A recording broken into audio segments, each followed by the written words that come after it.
Wellness Wednesday show with Paul and Emma.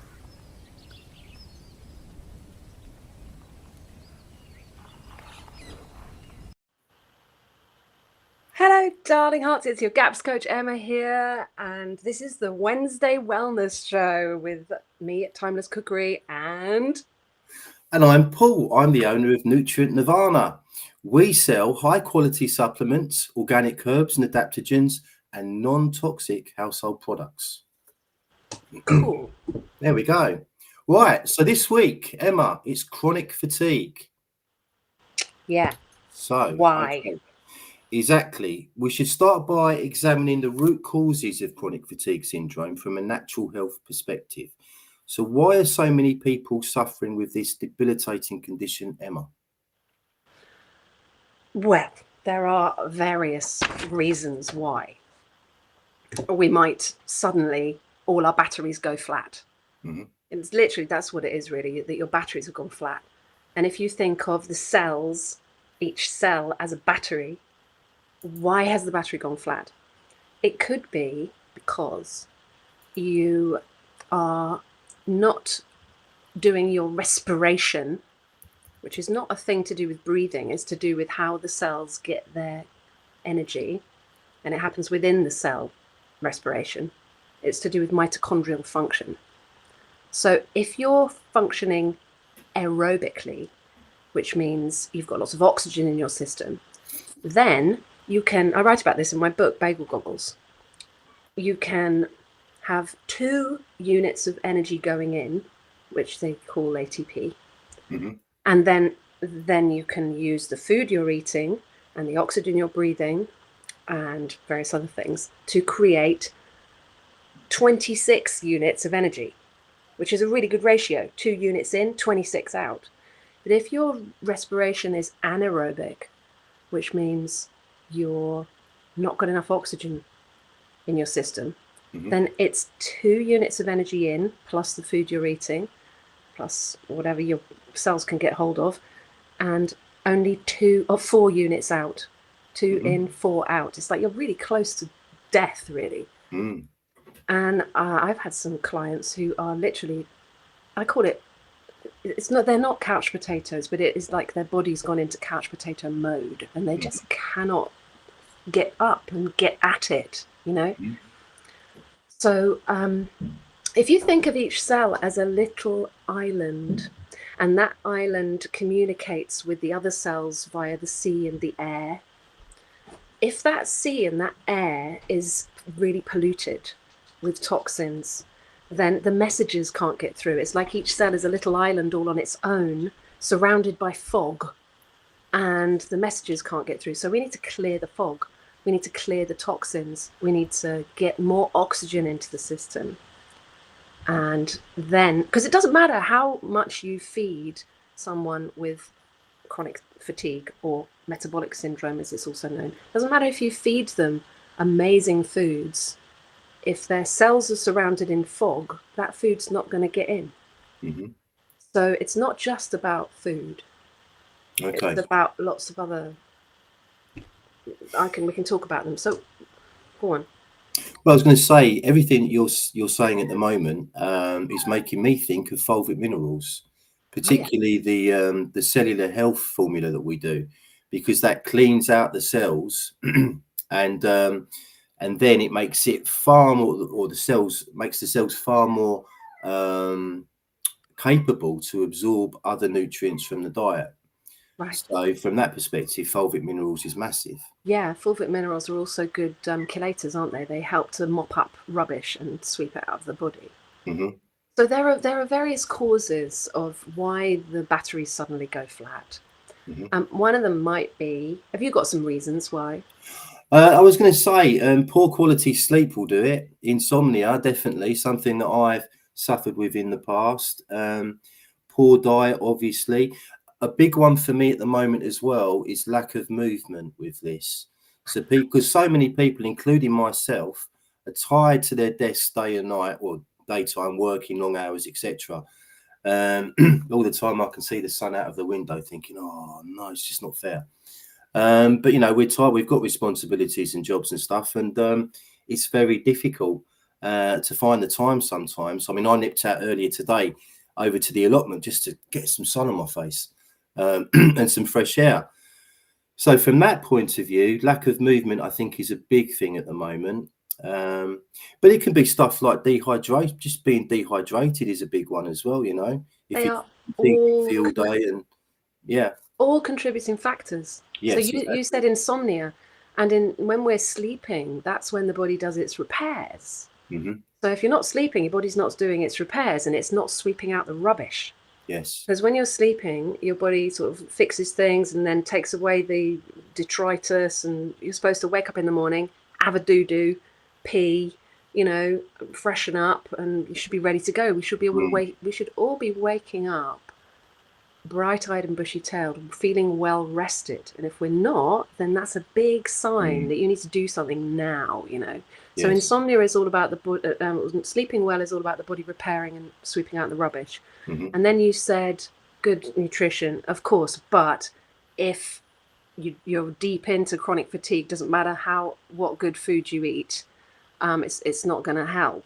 I mean, even if you cut out, well, this is one thing I was going to talk about. Another reason is root canals.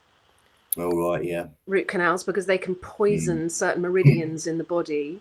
But this all links in with the same thing, because if you're toxic, you're going to be exhausted. So it's really linked to poisons, basically. Toxicity, Toxin. yeah. Okay. Yeah, I did have toxins down on my list actually, but the way you've just described that, it's that would seem to be a very good contender for being the number one cause, possibly. Possibly, yeah. So I was just flicking through one of my Bibles, which is Dr. Natasha's Gut and Physiology Syndrome, on the front of which she points to natural remedies for autoimmune illness, allergies, arthritis, gut problems, and fatigue was a big one. So I'd just been through it and had a quick remind myself. And one of the biggest issues from Dr. Natasha's perspective is what she calls metabolic disease. And that can be likened to chronic fatigue, in that it's basically having high insulin all the time. And why do we have high insulin? Because you're eating sugar all day long. And that's easy to do these days. I mean, most people have a breakfast of cereal and toast, or cereal or toast, or some kind of sweet thing with their coffee, which stimulates the adrenals. And that's a sort of temporary fix there. It's a sugar high. And then in the mid-morning, they'll get peckish again because they were hyperglycemic and now they've gone hypoglycemic. And then they'll have a chocolate bar or a Kit Kat with their coffee, with their tea, and another cup of coffee maybe, you know. And then all of a sudden it's lunchtime. They've gone high and then they've gone low again. And then they have their lunch and maybe they have a sandwich or some pasta or pizza or something. And then it's supper time, and again it's something that's got a lot of sugar in it. And you know, even these ready meals, some of them, if you read the ingredients, I've got sugar in them, you know. Everything's got sugar in it. You just read the ingredients. Everything is sugar laden.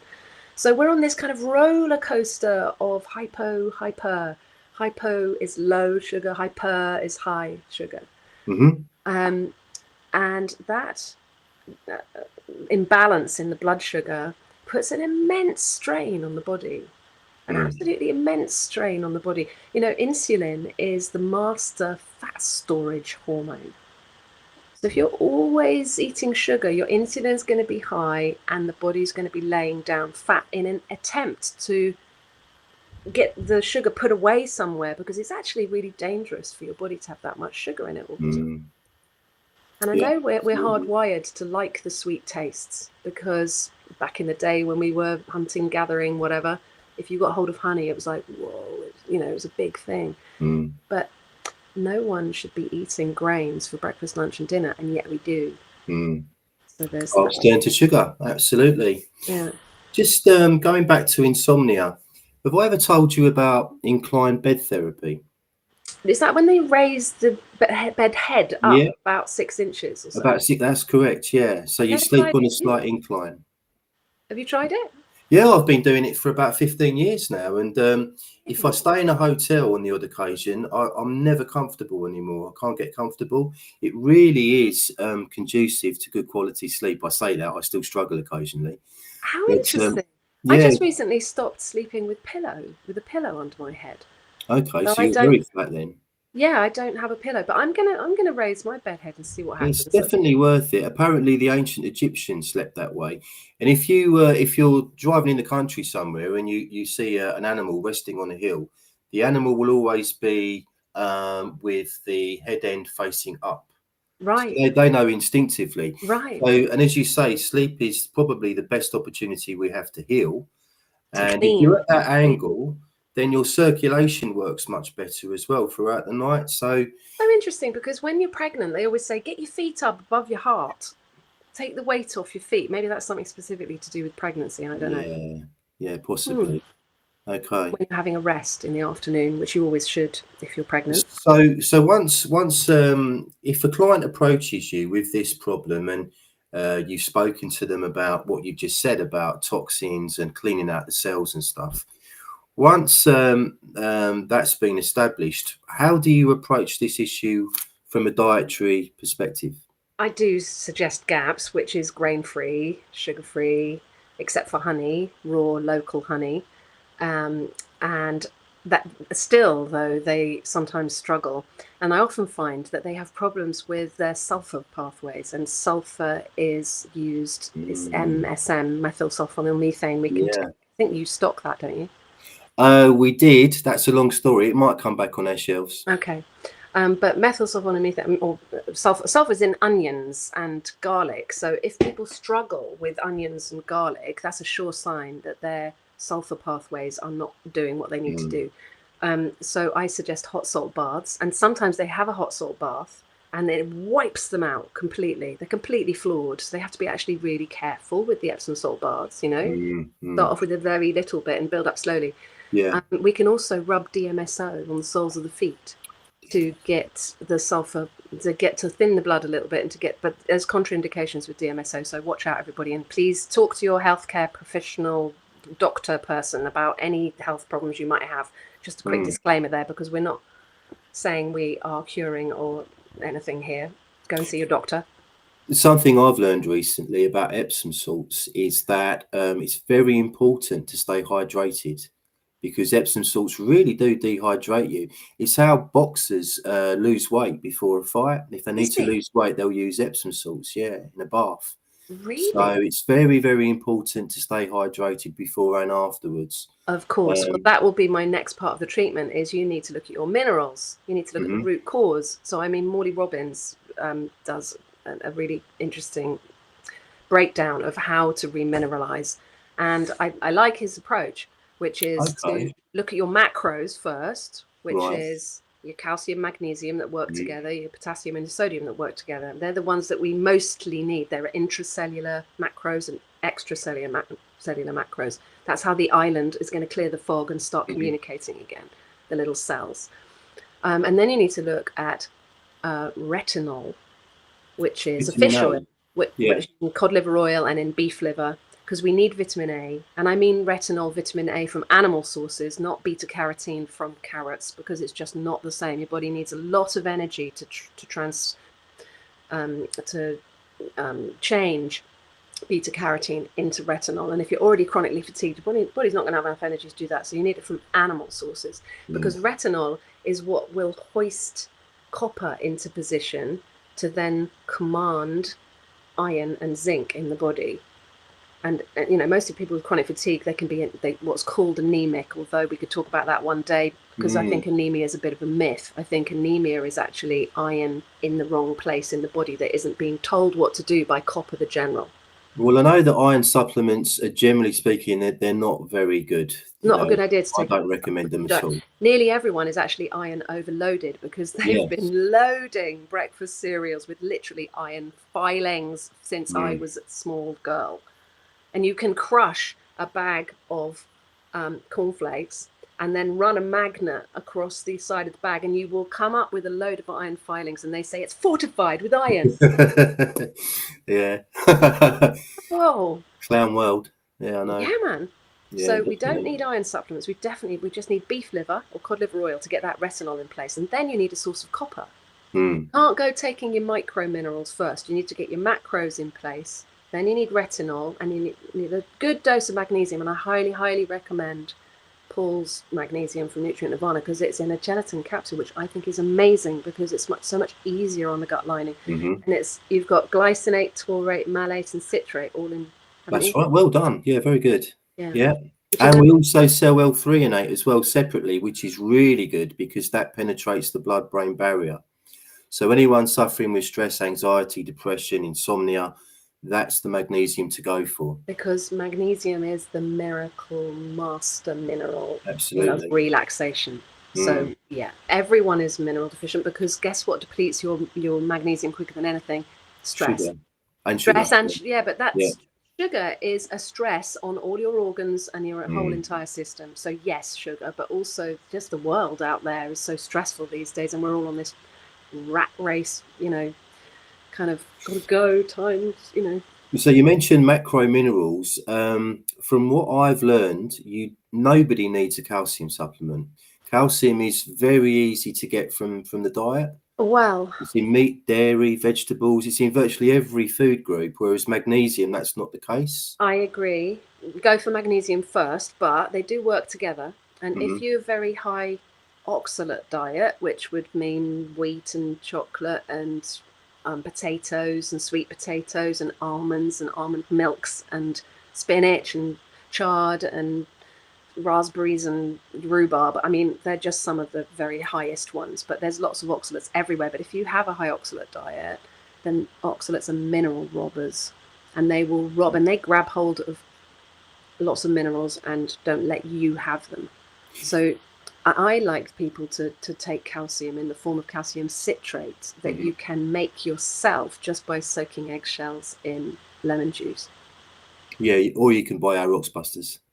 Oxbusters, which yes. contain calcium citrate, magnesium citrate, and I think potassium citrate, if I remember right. In a nice ratio, according to Sally K. Norton's suggestions in her book Toxic Superfoods, which is a very useful book.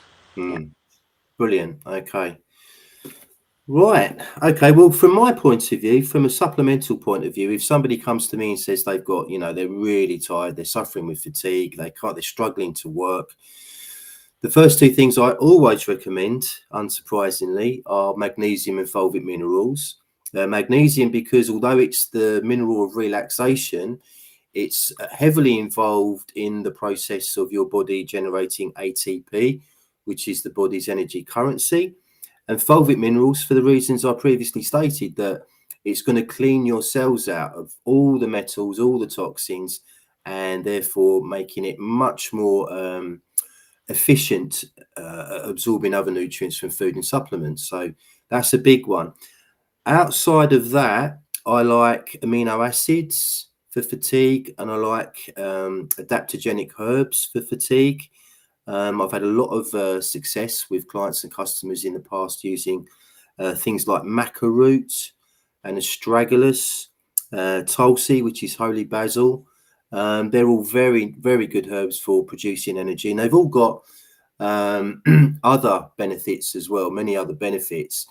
And the great thing about adaptogens, if you don't know what an adaptogen is, an adaptogen helps you adapt throughout the day to physiological, biological, and emotional stresses, and it keeps you on an even keel.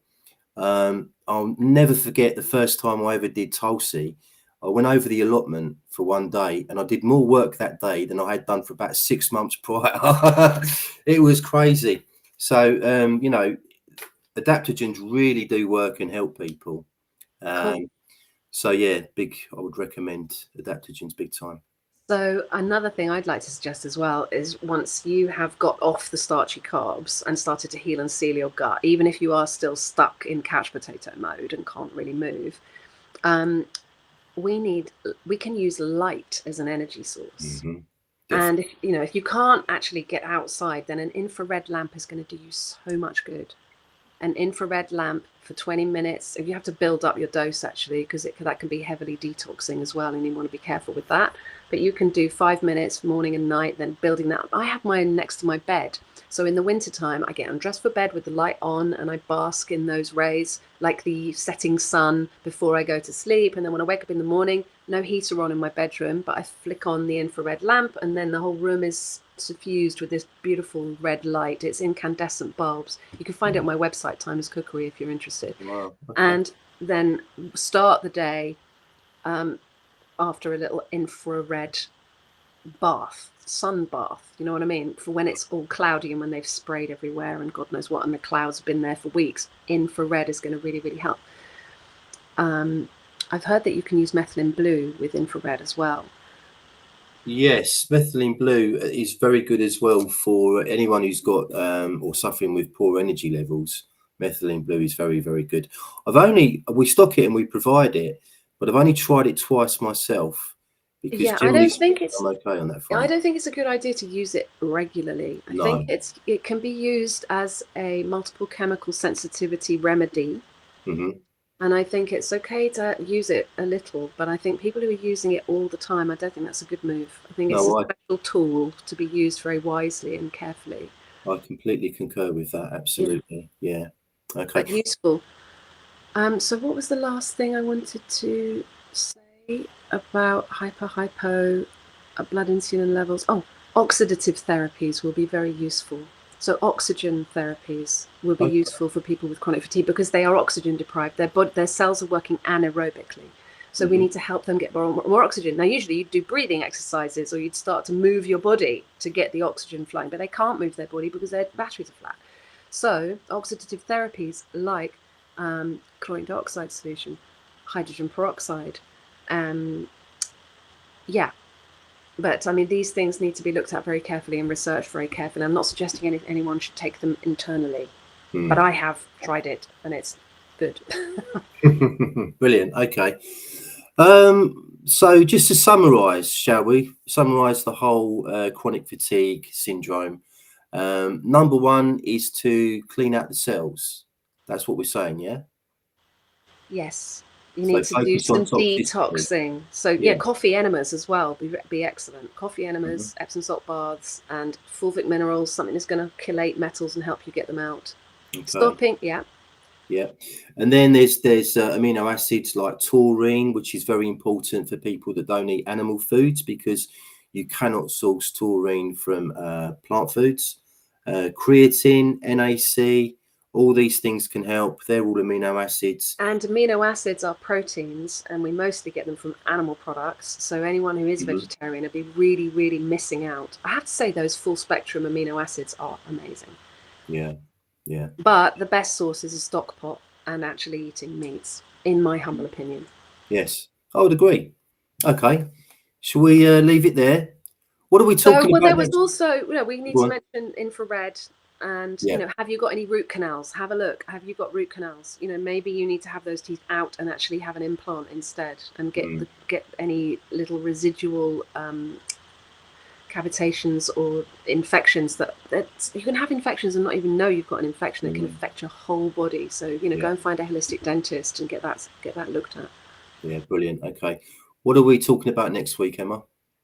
Shall we elaborate on the subject of metabolic disease and high blood sugar? Okay, definitely. So we'll focus more on sugar next week, yeah? Sugar monsters. Let's talk about sugar monsters and how to banish them. Yes. And by that time, of course, I will have conquered my addiction to jam donuts. Guarantee it. Okay. Good Thanks, work. Emma. See you all next week. Cheers, everyone.